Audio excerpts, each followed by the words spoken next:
This video is brought to you by Blessed Be God Boutique, maker of Catholic fashionable apparel, handmade accessories, and more. Something was lost this week in all the talk about James Martin blessings and the debate that showed that some people still are just unwilling to admit what is plainly obvious to the rest of us. What was lost is that the eyes of Rome remain firmly fixed on the American bishops, who are expected to comply with every bizarre decree to come out of Rome. We saw that with a statement issued by the USCCB mere minutes after the declaration by Fernandez on blessing James Martin pairings, but not their sin somehow, despite the people in those pairings being, by definition, wrapped up in sin. The USCCB issued this otherwise useless statement, which shows that they have no moral courage and are unwilling to call out evil when it presents itself.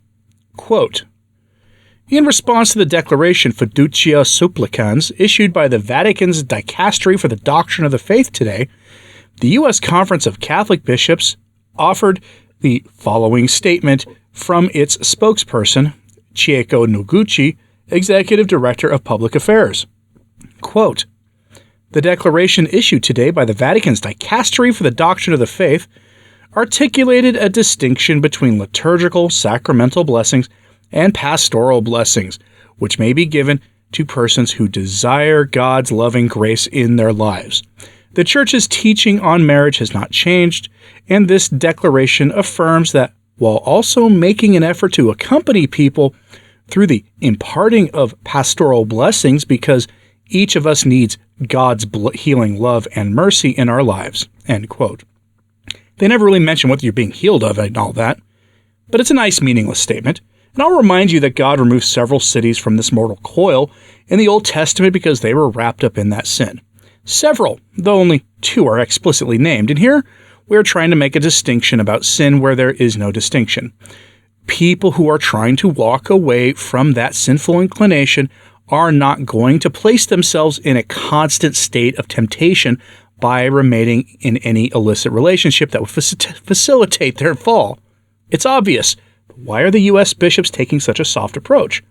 Now, first, many of them share Pastor Jimmy Martin of the Jesuit Church's ideological goals and share in his what we'll call inclinations. We know that to be true, we just don't know to what extent the bishops share in his inclinations. But there's also this problem now that most aren't picking up on. The U.S. bishops are being very, very closely monitored to make sure they fall in line behind Francis, Fernandez, Roche, and the rest of the coterie of heretics in Rome who are remaking the Church into the image and likeness of Francis. Headline from CNN. Pope Francis takes on unprecedented attacks from American opponents. This article is written by the new CNN Catholic correspondent Christopher Lamb, who typically writes for the once mighty Tablet out of the UK. The Tablet was like any other Catholic print outlet before Vatican II. It defended Catholic orthodoxy, it taught the faith, and cleared any misconceptions the laity had about particular issues facing the faithful or the demands of the faith. But now it's basically the UK's version of America Magazine or the National Catholic Reporter, and their highest profile writer is now CNN's point person for all things Catholic. The purpose of this article is to make the type of Catholic who would read CNN voluntarily on a regular basis aware that their bishops are not on Team Francis, thus helping to put pressure on those bishops to, in fact, get on Team Francis, or at least to get out of the way. The accusation here is schism, basically, though not so explicitly stated, because to say someone is in schism without very, very real and good reason to accuse them of such is itself a serious sin. So from the article, quote, in one corner, Pope Francis, who insists on a merciful Catholic Church open to everyone, a field hospital ready to bind up the wounds of a suffering humanity. In the other corner, a small but vocal minority that has set itself against the pontiff and his reforms. A showdown between the two is underway. The unofficial leader of the opposition is U.S. Cardinal Raymond Burke, one of the Church's legal experts and a figure whose style and approach harken back to the Church of a different era, and whose views closely align with those in its traditional wing. Francis, while maintaining he upholds the Church's doctrine and principles, has tried to move the Church on from some of those customs he sees as hampering its mission.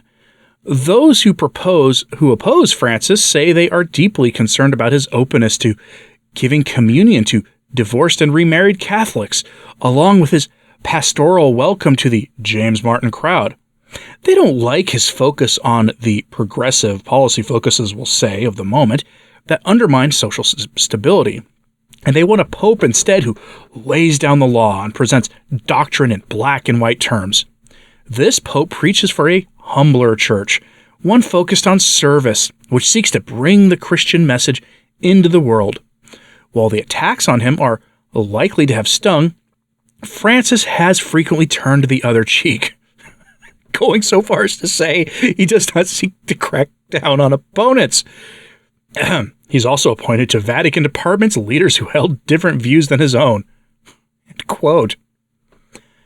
Not exactly an article that's unbiased or subtle. And I'm going to point out an unpopular truth here, though. In America, Cardinal Burke is very popular with conservative and more traditional Catholics who are on the moderate end of the traditional side of things.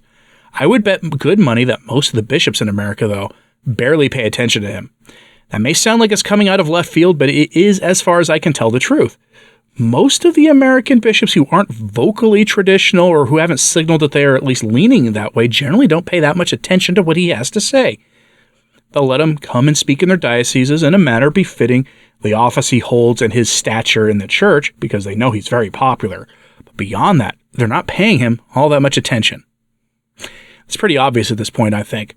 Burke isn't leading the U.S. bishops in much of anything because the resistance among the U.S. bishops to Francis is practically non-existent. It is at best lukewarm. They either resist by ignoring Francis or they resist by dragging their feet and implementing his heretical and unjust programs, or they resist by trying to impose the now dead hermeneutic of continuity on his decrees to try to give you a more Catholic interpretation of what he's saying. But they eventually fall in line. We know that because after the various dubia were issued about Traditionis Custodes, the bishops all pretty much fell in line or sought clarification from Rome on particular issues in their dioceses. But back to the article. Burke is the mastermind of potential schism against Francis, or so we're told, who is just preaching Christ-like mercy. That's what the author wants you to believe. That's the line from Rome. Quote, "Now, though in the 11th year of his papacy, the Pope is taking more assertive measures to tackle some of the opposition he's been facing, which is centered in the United States, where American politics also may be in play, and in certain Roman circles with his 87th birthday Sunday, and as he battles health issues he doesn't have time to waste. Francis has decided Burke, an opponent of his for years, will lose some of his privileges, reportedly including a subsidy for his 4488 square foot apartment and monthly stipend.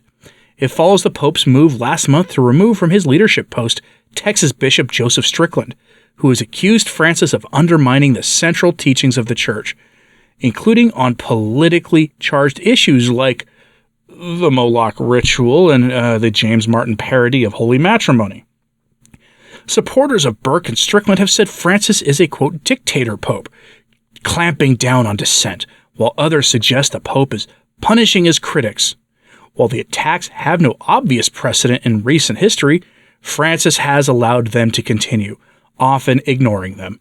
He's also aware sometimes silence is the best response and reform often meets resistance. Francis told me that he was taking away the apartment and salary of Cardinal Burke because he was using these privileges against the Church, Austin Ivere, a papal biographer, told CNN. Ivere met the Pope on November 27th. Clearly, his patience had finally run out, Ivere explained. For so long, Cardinal Burke had been calling into question Francis' authority and his teaching. This would be shocking in any organization, but is particularly shocking in the Catholic Church, given the special role the papacy has in upholding unity. Francis is happy to be criticized. But pointed out cardinals make a specific oath of obedience to the Pope and his successors, Ivere said. End quote. This is putting the bishops on notice while explaining to the typical CNN reading Catholic why Cardinal Burke was forced out of Rome, from their point of view. Because he was disloyal, and loyalty to the man the world sees as Pope is more important than loyalty to the truths of the faith. Take all the time you need to internalize that idea. We're all being put on notice with this article. But again, this is aimed at the typical CNN reading Catholic, and Catholics who read CNN They're not going to be in most cases, the most orthodox of Catholics anyway. Think about it for a second. Now, that article goes on to describe how much of the opposition Burke and Strickland have been giving Francis has more to do with their leanings on American political issues and their alleged loyalty to certain high-profile candidates who have previously been president and may just be president again in the not-terribly distant future, and that how this has more to do with that than on anything to do with actual doctrinal errors pushed by Francis. You know, the modernists, they can't admit that Francis promotes doctrinal error. We saw that with the aftermath of the document issued by Fernandez, paving the way for blessings of that sin that James Martin has a very strange and weird investment in. But it's clear that American Catholics, and especially American bishops, are being put on notice with the help of the highest profile media outlet in the United States. But I'm curious, what do you think about this? Do you think that bishops will see it this way? Do you think most of them will continue to just keep their heads down and hope for an end to this alleged pontificate soon? Is that why most of them remained silent this week after that document was issued? And why that vapid document from the U.S. Conference of Catholic Bishops embraced the difference without a distinction that we saw in the pastoral versus liturgical blessings? Because that distinction I have never seen before in any Catholic document. I'm very, very curious what you have to say about this. And in the context of everything we've seen here, because if there's ever going to be resistance to these weird blessings that we are told about this week, it's going to come from basically two places in the church, Africa and the United States. Most everywhere else, the bishops will fall in line, or they'll celebrate it openly, like they did in Germany. So let me know what you have to say about all this in the comments, please. And like and subscribe if you haven't, it does help. So does sharing this on social media, that helps a lot too. And as always, pray for the church. I'm Anthony Stine. Ave Maria.